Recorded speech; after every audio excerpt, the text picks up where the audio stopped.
সুপ্রিয় দর্শক, শুরুতেই জানিয়ে দেব সংবাদ শিরোনাম। শুরুতেই জানিয়ে দেব বাংলাদেশ ইস্যুতে ইউরোপীয় পার্লামেন্টে আবেদন কেন্দ্রে আওয়ামী লীগ। বিস্তারিত থাকছে প্রতিবেদনে। এদিকে স্থানীয় সরকার নির্বাচন ঘিরে আওয়ামী লীগের নতুন কৌশল। বিস্তারিত থাকছে প্রতিবেদনে। আরও জানিয়ে দিব ইউনূসের বিচার ব্যবস্থা লাশের চেয়ে নথি হারায় বেশি। বিস্তারিত থাকছে প্রতিবেদনে। এদিকে এবার দিল্লির বৈঠকে শেখ হাসিনা ও কামালকে ফেরত চাইল ঢাকা। বিস্তারিত থাকছে প্রতিবেদনে। আরও জানিয়ে দিব শিশু হত্যা ইউনূস ও নূরজাহানের বিচার চায় জনগণ। বিস্তারিত থাকছে প্রতিবেদনে। এদিকে জুলাই দাঙ্গার ফাঁদে নারীরা, সংসদে আক্ষেপ ঝাড়লেন রুমিন। বিস্তারিত থাকছে প্রতিবেদনে। আরও জানিয়ে দিব আওয়ামী লীগের কার্যক্রম ঘিরে আইন পরিবর্তন, সংসদে বিল পাশ। বিস্তারিত থাকছে প্রতিবেদনে। এবং সর্বশেষ জানিয়ে দিব নিষেধাজ্ঞা থাকলেও সক্রিয় রাজনীতিতে ফিরতে পারেন হাসিনা। বিস্তারিত থাকছে প্রতিবেদনে। এতক্ষণ শুনছিলেন সংবাদ শিরোনাম, এবারে বিস্তারিত। তার আগে ভিডিওটি ভালো লাগলে এবং সর্বশেষ আপডেট নিউজ পেতে চ্যানেলটি সাবস্ক্রাইব করুন। ধন্যবাদ। বাংলাদেশের সাম্প্রতিক রাজনৈতিক পরিস্থিতি নিয়ে ইউরোপীয় পার্লামেন্টে একটি আবেদন জমা পড়েছে বলে জানা গেছে, যেখানে আলোচনার কেন্দ্রে উঠে এসেছে আওয়ামী লীগের ভূমিকা। এই উদ্যোগকে ঘিরে দেশীয় ও আন্তর্জাতিক অঙ্গনে শুরু হয়েছে নতুন করে আলোচনা ও বিশ্লেষণ। কূটনৈতিক সূত্রগুলোর দাবি, আবেদনটিতে বাংলাদেশের রাজনৈতিক পরিবেশ, গণতান্ত্রিক প্রক্রিয়া এবং মানবাধিকার পরিস্থিতি নিয়ে উদ্বেগ প্রকাশ করা হয়েছে। বিশেষ করে ক্ষমতাসীন দল হিসেবে আওয়ামী লীগের কর্মকাণ্ড ও নীতিগত অবস্থানকে সেখানে গুরুত্ব দিয়ে তুলে ধরা হয়েছে বলে জানা যায়, যদিও আবেদনটির পূর্ণ বিবরণ এখনও আনুষ্ঠানিকভাবে প্রকাশিত হয়নি। আবেদনটি কারা করেছে এ নিয়েও রয়েছে ভিন্ন ভিন্ন তথ্য। কেউ বলছেন প্রবাসী বাংলাদেশি কোনো সংগঠন এই উদ্যোগ নিয়েছে, আবার কেউ দাবি করছেন মানবাধিকার ভিত্তিক আন্তর্জাতিক কোনো প্ল্যাটফর্ম এর সঙ্গে জড়িত। তবে বিষয়টি নিয়ে এখনও স্পষ্টতা পাওয়া যায়নি। আওয়ামী লীগের পক্ষ থেকে এ বিষয়ে সরাসরি কোনো আনুষ্ঠানিক প্রতিক্রিয়া না এলেও দলটির ঘনিষ্ঠ মহল বলছে, বাংলাদেশের অভ্যন্তরীণ বিষয় আন্তর্জাতিক পর্যায়ে তুলে ধরা রাজনৈতিকভাবে উদ্দেশ্যপ্রণোদিত হতে পারে। তাদের মতে, দেশের উন্নয়ন ও স্থিতিশীলতা ব্যাহত করতে একটি মহল বিদেশে নেতিবাচক প্রচারণা চালাচ্ছে। অন্যদিকে বিরোধী রাজনৈতিক দলগুলো এই উদ্যোগকে ইতিবাচক হিসেবে দেখছে। তাদের দাবি, দেশের বর্তমান পরিস্থিতি আন্তর্জাতিক মহলের নজরে আনা প্রয়োজন ছিল। তারা মনে করেন এতে করে গণতান্ত্রিক প্রক্রিয়া শক্তিশালী হওয়ার সুযোগ তৈরি হতে পারে। বিশ্লেষকরা বলছেন, আন্তর্জাতিক প্ল্যাটফর্মে কোনো দেশের অভ্যন্তরীণ রাজনৈতিক বিষয় উত্থাপন সাধারণত কূটনৈতিকভাবে সংবেদনশীল। এটি যেমন আন্তর্জাতিক মনোযোগ আকর্ষণ করে, তেমনি দেশের ভাবমূর্তি ও পররাষ্ট্র সম্পর্কেও প্রভাব ফেলতে পারে। তবে তারা এটাও বলেন, আনুষ্ঠানিক সিদ্ধান্ত বা প্রস্তাব ছাড়া শুধুমাত্র আবেদন দিয়ে বড় ধরনের পরিবর্তন আসে না। সামাজিক যোগাযোগ মাধ্যমে বিষয়টি নিয়ে ব্যাপক আলোচনা চলছে। কেউ এটিকে আন্তর্জাতিকীকরণের অংশ হিসেবে দেখছেন, আবার কেউ দেশের অভ্যন্তরীণ বিষয়ে বাইরের হস্তক্ষেপ হিসেবে সমালোচনা করছেন। সব মিলিয়ে বাংলাদেশ ইস্যুতে ইউরোপীয় পার্লামেন্টে আবেদন জমা পড়ার খবর দেশের রাজনৈতিক অঙ্গনে নতুন মাত্রা যোগ করেছে। আওয়ামী লীগকে কেন্দ্র করে তৈরি হওয়া এই আলোচনা ভবিষ্যতে কোন দিকে গড়ায় তা এখন দেখার বিষয়। আসন্ন স্থানীয় সরকার নির্বাচনকে সামনে রেখে ক্ষমতাসীন আওয়ামী লীগ নতুন কৌশল গ্রহণের ইঙ্গিত দিচ্ছে। দলীয় সূত্র ও রাজনৈতিক বিশ্লেষকদের পর্যবেক্ষণে দেখা যাচ্ছে, আগের নির্বাচনের অভিজ্ঞতা থেকে শিক্ষা নিয়ে এবার মাঠ পর্যায়ে সংগঠনকে আরও সুসংগঠিত করা, প্রার্থী বাছাইয়ে সতর্কতা এবং ভোটার সম্পৃক্ততা বাড়ানোর ওপর জোর দেওয়া হচ্ছে। দলীয় অভ্যন্তরীণ আলোচনায় সবচেয়ে বেশি গুরুত্ব পাচ্ছে গ্রহণযোগ্য প্রার্থী নির্বাচন। স্থানীয় পর্যায়ে জনপ্রিয়তা, পরিচ্ছন্ন ভাবমূর্তি এবং দলের প্রতি আনুগত্য, এই তিনটি বিষয়কে প্রাধান্য দেওয়া হতে পারে বলে জানা গেছে। অতীতে বিদ্রোহী প্রার্থী ও অভ্যন্তরীণ কোন দল দলের জন্য চ্যালেঞ্জ তৈরি করেছিল, তাই এবার এসব নিয়ন্ত্রণে কড়াকড়ি আরোপের পরিকল্পনা রয়েছে। এছাড়া তৃণমূল সংগঠনকে সক্রিয় করার উপর বিশেষ জোর দেওয়া হচ্ছে। ইউনিয়ন, উপজেলা ও জেলা পর্যায়ে নেতাকর্মীদের মধ্যে সমন্বয় বাড়াতে নির্দেশনা দেওয়া হয়েছে। ভোটের দিন কেন্দ্রভিত্তিক ব্যবস্থাপনা, ভোটার উপস্থিতি নিশ্চিত করা এবং বিরোধী প্রচারণার মোকাবিলায় প্রশিক্ষণমূলক কার্যক্রমও হাতে নেওয়া হতে পারে। ডিজিটাল প্রচারণাও এবার কৌশলের গুরুত্বপূর্ণ অংশ হতে যাচ্ছে। সামাজিক যোগাযোগ মাধ্যমে ইতিবাচক প্রচার, ভুয়া তথ্য প্রতিরোধ এবং তরুণ ভোটারদের আকৃষ্ট করতে বিশেষ পরিকল্পনা নেওয়া হচ্ছে বলে দলীয় একটি সূত্র জানিয়েছে। একই সঙ্গে উন্নয়ন কর্মকাণ্ডের চিত্র তুলে ধরে জনসমর্থন বাড়ানোর কৌশলও গ্রহণ করা হচ্ছে। বিরোধী রাজনৈতিক দলগুলোর সম্ভাব্য কৌশল মাথায় রেখে আওয়ামী লীগ প্রতিরোধমূলক পরিকল্পনাও সাজাচ্ছে। কোথাও যেন সংঘাত বা অনিয়মের অভিযোগ না ওঠে সে বিষয়ে সতর্ক থাকার নির্দেশ দেওয়া হয়েছে। দলীয়ভাবে শান্তিপূর্ণ নির্বাচনের বার্তা দেওয়ার পাশাপাশি প্রশাসনের সঙ্গে সমন্বয় রাখার কথাও বলা হচ্ছে। রাজনৈতিক বিশ্লেষকরা মনে করছেন, স্থানীয় সরকার নির্বাচন জাতীয় রাজনীতির জন্যেও গুরুত্বপূর্ণ বার্তা বহন করে। তাই ক্ষমতাসীন দল হিসেবে আওয়ামী লীগ এই নির্বাচনকে অত্যন্ত গুরুত্ব দিচ্ছে এবং ফলাফলের মাধ্যমে নিজেদের অবস্থান আরও শক্ত করতে চায়। অন্যদিকে বিরোধী দলগুলো এই নির্বাচনকে কতটা প্রতিদ্বন্দ্বিতাপূর্ণ করতে পারবে সেটিও বড় প্রশ্ন হয়ে দাঁড়িয়েছে। তারা অংশগ্রহণ করলে প্রতিযোগিতা বাড়বে, আর না করলে নির্বাচনের গ্রহণযোগ্যতা নিয়ে বিতর্ক তৈরি হতে পারে। সাধারণ ভোটারদের প্রত্যাশা নির্বাচন যেন সুষ্ঠু, অবাধ ও নিরপেক্ষভাবে সম্পন্ন হয়। তারা চান স্থানীয় নেতৃত্ব নির্বাচনের মাধ্যমে প্রকৃত প্রতিনিধিত্ব নিশ্চিত হোক এবং উন্নয়ন কর্মকাণ্ড আরও গতিশীল হোক। সব মিলিয়ে স্থানীয় সরকার নির্বাচনকে সামনে রেখে আওয়ামী লীগের নতুন কৌশল রাজনৈতিক অঙ্গনে নতুন করে আলোচনার জন্ম দিয়েছে। এই কৌশল কতটা সফল হবে এবং নির্বাচনের ফলাফলে তার কী প্রভাব পড়বে সেদিকেই এখন নজর সবার। জুলাই অভ্যুত্থানে মানবতাবিরোধী অপরাধের মামলায় মৃত্যুদণ্ডপ্রাপ্ত সাবেক প্রধানমন্ত্রী শেখ হাসিনাকে দেশে ফেরাতে ভারতের কাছে আবারও আনুষ্ঠানিক অনুরোধ জানিয়েছে বাংলাদেশ সরকার। পররাষ্ট্র মন্ত্রণালয় বুধবার জানায়, দিল্লি সফরকালে পররাষ্ট্রমন্ত্রী খলিলুর রহমান ভারতের শীর্ষ নেতাদের সঙ্গে বৈঠকে এই অনুরোধ পুনর্ব্যক্ত করেন।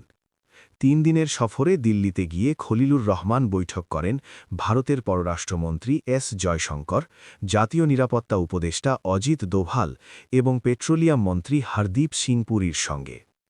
বৈঠকে বাংলাদেশের পক্ষ থেকে জানানো হয়, আন্তর্জাতিক অপরাধ ট্রাইব্যুনালে মৃত্যুদণ্ডপ্রাপ্ত শেখ হাসিনা এবং সাবেক স্বরাষ্ট্রমন্ত্রী আসাদুজ্জামান খান কামালকে প্রত্যর্পণের অনুরোধ জানানো হয়েছে। গত ১৭ নভেম্বর রায়ের পর ২১ নভেম্বর প্রথমবার ভারতের কাছে আনুষ্ঠানিকভাবে প্রত্যর্পণ চাওয়া হয়। এরপর ২০২৪ সালের ডিসেম্বরে অন্তর্বর্তীকালীন সরকারও একই অনুরোধ জানায়। তবে এখনও পর্যন্ত এই বিষয়ে ভারতের পক্ষ থেকে কোনো চূড়ান্ত জবাব পাওয়া যায়নি। ভারতের পররাষ্ট্র মন্ত্রণালয়ের মুখপাত্র রণধীর জয়সওয়াল জানিয়েছেন, তারা বাংলাদেশের অনুরোধ পেয়েছেন এবং বিষয়টি পর্যালোচনা করা হচ্ছে। ২০২৪ সালের ৫ই অগস্টের অভ্যুত্থানে ক্ষমতাচ্যুত হওয়ার পর থেকে শেখ হাসিনা ও কামাল ভারতে অবস্থান করছেন। তাদের বিরুদ্ধে নির্দেশ ও ইন্ধনদাতা হিসেবে মানবতাবিরোধী অপরাধের অভিযোগ আনা হয়। এই সফরে শুধু প্রত্যর্পণ নয়, আরও বেশ কিছু গুরুত্বপূর্ণ বিষয় নিয়ে আলোচনা হয়েছে। হত্যা মামলার আসামি প্রত্যর্পণে দুই দেশের মধ্যে ঐকমত্য, বাংলাদেশিদের জন্য ভারতীয় ভিসা প্রক্রিয়া সহজ করার সম্ভাবনা, ডিজেল ও সার সরবরাহ বাড়ানোর অনুরোধ।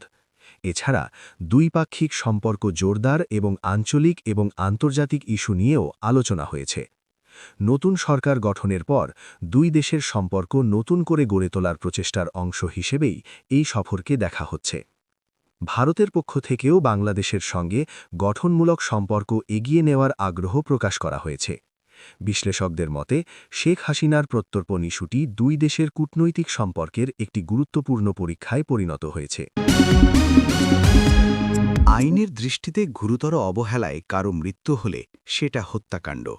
যুক্তরাষ্ট্র, যুক্তরাজ্য, ভারতসহ বিশ্বের বিভিন্ন দেশের আদালত এই সম্পর্কে কিছু ঐতিহাসিক রায় দিয়েছেন।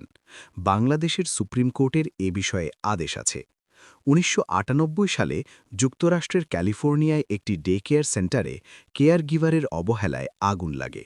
সেখানে ৫ শিশু ধোঁয়ায় শ্বাসরুদ্ধ হয়ে মারা যায়। শিশুদের অভিভাবকরা এটাকে হত্যাকাণ্ড হিসেবে অভিহিত করে হত্যা মামলা করেন। আদালত দীর্ঘ শুনানির পর রায় দেন। তাতে বলা হয়, এটা অবহেলা নয়, হত্যাকাণ্ড। লং আইল্যান্ডের গ্রেট নেকের ফরেস্ট রোড লুম ২০২০ সালের ২ নভেম্বর অপরাধমূলকভাবে অবহেলাজনিত মৃত্যুকে হত্যাকাণ্ড হিসেবে চিহ্নিত করে। 2টি কাউন্ট এবং কুইন্স সুপ্রিম কোর্টের বিচারপতি কেনেথ হোল্ডারের সামনে তৃতীয় ডিগ্রিতে একটি নিয়ন্ত্রিত পদার্থের ফৌজদারি বিক্রির অপরাধের জন্য দোষী সাব্যস্ত করেন। যুক্তরাজ্যে হাসপাতাল কর্তৃপক্ষের অবহেলায় শিশুর মৃত্যুকে হত্যাকাণ্ড হিসেবে বিবেচনা করা হচ্ছে ১৯৬৮ সাল থেকে। সেই সময় এক রায়ে বলা হয়, চিকিৎসার গাফিলতিকে অবহেলা বলা যায় না, এটা সুনির্দিষ্ট ফৌজদারি অপরাধ। এই রায়ের উদ্ধৃতি দিয়ে ২০২০ সালের ১৫ই জুন বাংলাদেশের সুপ্রিম কোর্টের হাইকোর্ট বিভাগ এক ঐতিহাসিক রায় দেন। চিকিৎসায় অবহেলায় রোগীর মৃত্যু হলে তা ফৌজদারি অপরাধ হিসেবে গণ্য হবে বলে জানান হাইকোর্ট। সেক্ষেত্রে অবহেলার অভিযোগ পাওয়া গেলে সংশ্লিষ্টদের বিরুদ্ধে আইনি ব্যবস্থা নেওয়ার নির্দেশ দেন আদালত। হাইকোর্টের বিচারপতি এম.ই. এনায়েতুর রহিমের নেতৃত্বাধীন ভার্চুয়াল বেঞ্চ এই আদেশ দেন। করোনাকালীন স্বাস্থ্য মন্ত্রণালয়ে জারি করা প্রজ্ঞাপনের আলোকে দেশের সব হাসপাতাল ও ক্লিনিক থেকে সাধারণ রোগীদের নন কোভিড ফিরিয়ে না দিয়ে চিকিৎসা সেবা নিশ্চিত করার নির্দেশনা চেয়ে করার রিটের শুনানি শেষে হাইকোর্ট এই আদেশ দেন। ২০২৪ সালের জুলাইয়ের দাঙ্গার পর রাজনীতিতে নারীদের প্রান্তিকীকরণ নিয়ে জাতীয় সংসদে তীব্র ক্ষোভ ও আক্ষেপ প্রকাশ করেছেন স্বতন্ত্র সংসদ সদস্য রুমিন ফারহানা। ৫২% নারী জনগোষ্ঠীকে পেছনে ফেলে নতুন বাংলাদেশ গড়া সম্ভব নয় বলে তিনি সরকারকে হুঁশিয়ার করে দিয়েছেন। মঙ্গলবার জাতীয় সংসদের অধিবেশনে দেওয়া বক্তব্যে রুমিন ফারহানা বলেন, জুলাইতে আমরা এক ঝাঁক নতুন প্রজন্মের তরুণ মুখ দেখেছিলাম, কিন্তু অত্যন্ত পরিতাপের বিষয় ১ বছর পার না হতেই সেই নারীরা রাজনীতি থেকে হারিয়ে গেলেন কেন? তিনি আরও যোগ করেন, অস্থির সময় নারীর সাহায্য ছাড়া পার হওয়া যায় না, আর সব কিছু যখন ঠিক হয় নারী তখন হয়ে যায় ট্রলের বস্তু। ৫২% মানুষকে পেছনে ফেলে যদি কেউ নতুন বাংলাদেশ গড়ার স্বপ্ন দেখে, সেটি কোনো দিন সম্ভব হবে না। ড. ইউনূসের নেতৃত্বাধীন সরকার যে নির্বাচনের রূপরেখা তৈরি করেছিল, সেখানে নারী প্রার্থীর সংখ্যা ছিল মাত্র ৩%। এই পরিসংখ্যানকে নতুন বাংলাদেশের জন্য একটি বড় ধাক্কা হিসেবে দেখা হচ্ছে। সমালোচকদের মতে, যে মানুষটি ক্ষুদ্র ঋণের মাধ্যমে নারীদের স্বাবলম্বী করে নোবেল জয় করেছিলেন, তাঁর শাসনামলেই নারীরা রাজনৈতিকভাবে সবচেয়ে বেশি অধিকার বঞ্চিত হয়েছেন। রুমিন ফারহানা তার বক্তব্যে স্পষ্ট করে বলেন, যে নির্বাচনে দেশের অর্ধেক জনগোষ্ঠীর সঠিক প্রতিনিধিত্ব নেই, সেই নির্বাচন কেবল একটি সাজানো নাটক বা প্রহসন ছাড়া আর কিছুই নয়। বিশ্লেষকরা বলছেন, বিদেশি অর্থায়ন আর সামরিক ছত্রছায়ায় গঠিত এই ব্যবস্থা নারীদের অধিকার রক্ষায় ব্যর্থ হলে দীর্ঘমেয়াদী ক্ষতির মুখে পড়বে বাংলাদেশ। দেশের রাজনৈতিক অঙ্গনে নতুন করে আলোচনা সৃষ্টি হয়েছে আওয়ামী লীগের কার্যক্রমকে কেন্দ্র করে আইন পরিবর্তনের উদ্যোগ এবং সেই সংশ্লিষ্ট বিল সংসদে পাশ হওয়াকে ঘিরে। সরকার বলছে, এটি প্রশাসনিক ও আইনি কাঠামোকে যুগোপযোগী করার অংশ, তবে বিরোধী মহল এটিকে রাজনৈতিক উদ্দেশ্য প্রণোদিত পদক্ষেপ হিসেবে দেখছে। সংসদ সূত্রে জানা গেছে, সদ্য পাশ হওয়া বিলটির মাধ্যমে নির্দিষ্ট কিছু কার্যক্রম, সংগঠন পরিচালনা এবং রাজনৈতিক কর্মকাণ্ডের ওপর নতুন বিধান যুক্ত করা হয়েছে। এতে নিবন্ধন প্রক্রিয়া, আর্থিক লেনদেনের স্বচ্ছতা এবং মাঠ পর্যায়ের কার্যক্রমের ওপর নজরদারি বাড়ানোর বিধান রয়েছে বলে জানা যায়। আইনমন্ত্রী সংসদে বিলটি উপস্থাপনকালে বলেন, এই আইন পরিবর্তনের লক্ষ্য হচ্ছে রাজনৈতিক কর্মকাণ্ডে শৃঙ্খলা ও জবাবদিহিতা নিশ্চিত করা। গণতান্ত্রিক প্রক্রিয়াকে শক্তিশালী করতেই এই উদ্যোগ নেওয়া হয়েছে। তিনি আরও উল্লেখ করেন, নতুন আইনের মাধ্যমে সব রাজনৈতিক দলই একটি নির্দিষ্ট কাঠামোর মধ্যে পরিচালিত হবে। তবে বিরোধী দলগুলো এই ব্যাখ্যা মেনে নেয়নি। তাদের অভিযোগ, এই আইন মূলত বিরোধী রাজনৈতিক শক্তিকে নিয়ন্ত্রণে রাখার একটি কৌশল। তারা বলছে, আইনটি বাস্তবায়নের মাধ্যমে রাজনৈতিক কার্যক্রমে বাধা সৃষ্টি হতে পারে এবং মত প্রকাশের স্বাধীনতা সীমিত হওয়ার আশঙ্কা রয়েছে। সংসদে বিলটি পাশ হওয়ার সময় বিরোধী সদস্যদের মধ্যে কিছুটা উত্তেজনাও দেখা যায়। তারা বিভিন্ন সংশোধনী প্রস্তাব আনলেও তা গৃহীত হয়নি বলে জানা গেছে। ফলে কণ্ঠভোটে বিলটি পাশ হয়। রাজনৈতিক বিশ্লেষকরা বলছেন, আইন পরিবর্তন সবসময় একটি সংবেদনশীল বিষয়, বিশেষ করে যখন তার রাজনৈতিক কার্যক্রমের সঙ্গে সম্পর্কিত। তারা মনে করেন, আইনটি কিভাবে প্রয়োগ করা হবে সেটিই সবচেয়ে গুরুত্বপূর্ণ। সঠিকভাবে প্রয়োগ হলে এটি ইতিবাচক ভূমিকা রাখতে পারে, আর অপব্যবহার হলে বিতর্ক বাড়তে পারে। সুশীল সমাজের একটি অংশ বিষয়টি নিয়ে উদ্বেগ প্রকাশ করেছে। তাদের মতে আইনের আওতায় স্বচ্ছতা ও জবাবদিহিতা নিশ্চিত করা জরুরি, তবে একই সঙ্গে গণতান্ত্রিক অধিকার রক্ষার বিষয়টিও সমানভাবে গুরুত্বপূর্ণ। সাধারণ মানুষের মধ্যেও এ নিয়ে মিশ্র প্রতিক্রিয়া দেখা গেছে। কেউ এটিকে প্রয়োজনীয় সংস্কার হিসেবে দেখছেন, আবার কেউ মনে করছেন এতে রাজনৈতিক পরিবেশ আরও জটিল হতে পারে। সব মিলিয়ে আওয়ামী লীগের কার্যক্রমকে ঘিরে আইন পরিবর্তন এবং সংসদে বিল পাশ হবার বিষয়টি দেশের রাজনীতিতে নতুন মাত্রা যোগ করেছে। এখন এই আইনের বাস্তব প্রয়োগই নির্ধারণ করবে এটি কতটা কার্যকর ও গ্রহণযোগ্য হবে। সাবেক প্রধানমন্ত্রী শেখ হাসিনার রাজনৈতিক ভবিষ্যৎ নিয়ে নতুন করে জল্পনা শুরু হয়েছে। বিভিন্ন মহলে আলোচনা হচ্ছে আইনি বা প্রশাসনিক কোনো ধরনের নিষেধাজ্ঞা থাকলেও তিনি কি আবার সক্রিয় রাজনীতিতে ফিরতে পারেন? বিষয়টি নিয়ে রাজনৈতিক অঙ্গনে তৈরি হয়েছে নানা প্রশ্ন ও বিশ্লেষণ। আইন বিশেষজ্ঞরা বলছেন, কোনো ব্যক্তির রাজনীতিতে অংশগ্রহণ নির্ভর করে সংশ্লিষ্ট আইন, আদালতের রায় এবং সাংবিধানিক বিধানের ওপর। যদি কোনো নিষেধাজ্ঞা কার্যকর থাকে, তবে তা প্রত্যাহার, স্থগিত বা আদালতের মাধ্যমে চ্যালেঞ্জ করা সম্ভব কিনা সেটিই মূল প্রশ্ন। অর্থাৎ আইনি প্রক্রিয়ার মাধ্যমেই এমন পরিস্থিতির সমাধান হতে পারে। রাজনৈতিক বিশ্লেষকদের মতে বাংলাদেশের রাজনীতিতে অভিজ্ঞ ও প্রভাবশালী নেতাদের প্রত্যাবর্তনের ঘটনা নতুন নয়। অতীতেও নানা আইনি জটিলতা কাটিয়ে অনেক নেতাই রাজনীতিতে সক্রিয় হয়েছেন। তাই শেখ হাসিনার ক্ষেত্রেও সম্পূর্ণভাবে সম্ভাবনা উড়িয়ে দেওয়া যাচ্ছে না, তবে তা নির্ভর করবে সময়, পরিস্থিতি এবং আইনি প্রক্রিয়ার ওপর, এমনটাই মনে করছেন।